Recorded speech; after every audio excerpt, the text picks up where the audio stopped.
Savannah Massé est avec nous, bonjour. Bonjour. Alors, vous aussi, vous êtes allé voir des récits de vie, comme ça, des parcours racontés par une femme. Mais elle nous parle d'amour. Et c'est un texte de Carole Fréchette. Alors, j'adore cet auteur. Ça s'appelle La peau d'Elisa. C'est au Théâtre des Halles, à 14 h tous les jours. On regarde et on en parle après.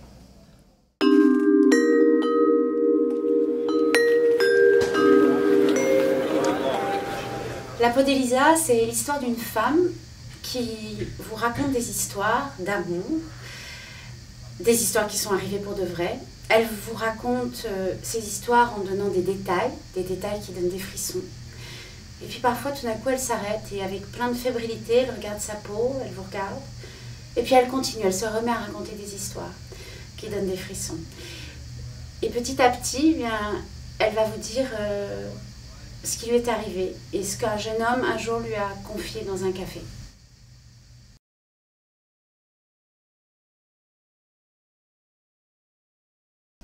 Alors, qui est cette Elisa, pour ceux qui ne la connaissent pas, ma chère Savannah? Alors, Elisa, c'est une femme qui nous raconte des histoires d'amour, mais qui ne sont pas les siennes. C'est les histoires d'amour des autres. Alors, qui est-elle, d'où vient-elle et quelle est son histoire? On ne le sait pas et on ne le saura pas. Tout ce qu'on sait, c'est qu'elle a ce besoin de parler et de transmettre parce qu'elle a un problème de peau. Au fur et à mesure où le temps passe, si elle se tait, sa peau se densifie, sa peau pousse à cause du temps qui défile. Donc elle est sans cesse dans la fiction, dans des moments parfois de trouble et d'arrêt, et c'est à ces moments-là qu'il y a sa vraie personnalité qui apparaît.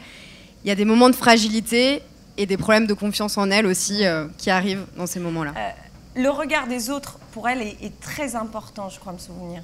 Effectivement, elle est obsédée par le regard des autres. Elle cherche en permanence la reconnaissance et le réconfort auprès du public. Elle a besoin d'avoir un reflet rassurant et le public est très important là-dedans parce qu'elle nous parle, elle a besoin de notre avis. Alors, on ne lui répond pas forcément toujours, mais c'est vrai qu'il y a cette notion de reflet qui est très présent aussi dans la scénographie parce qu'il y a un miroir sur scène. Donc ce miroir, on se voit nous-mêmes spectateurs, on a notre propre reflet et c'est vrai que ça renvoie au fait qu'on est tous concernés en fait par ce qui se passe sur scène. On ne peut pas être ignorant parce qu'au final on existe tous à travers le regard de l'autre. Et finalement, Elisa reste très énigmatique.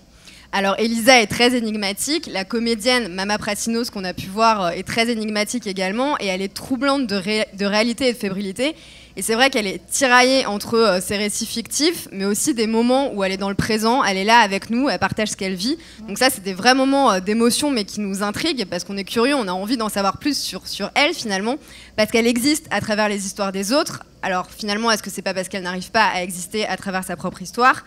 Et elle a tellement peur de disparaître qu'elle a besoin de parler pour survivre, pour échapper à la mort et au temps qui passe. Donc c'est un vrai cri de survie et d'espérance. Est-ce qu'on peut redire où est-ce qu'on peut aller voir La peau d'Elisa, texte de Carole Fréchette? Oui. Alors c'est à 14 h au Théâtre des Halles. Merci beaucoup Savannah, on vous retrouve un peu plus tard.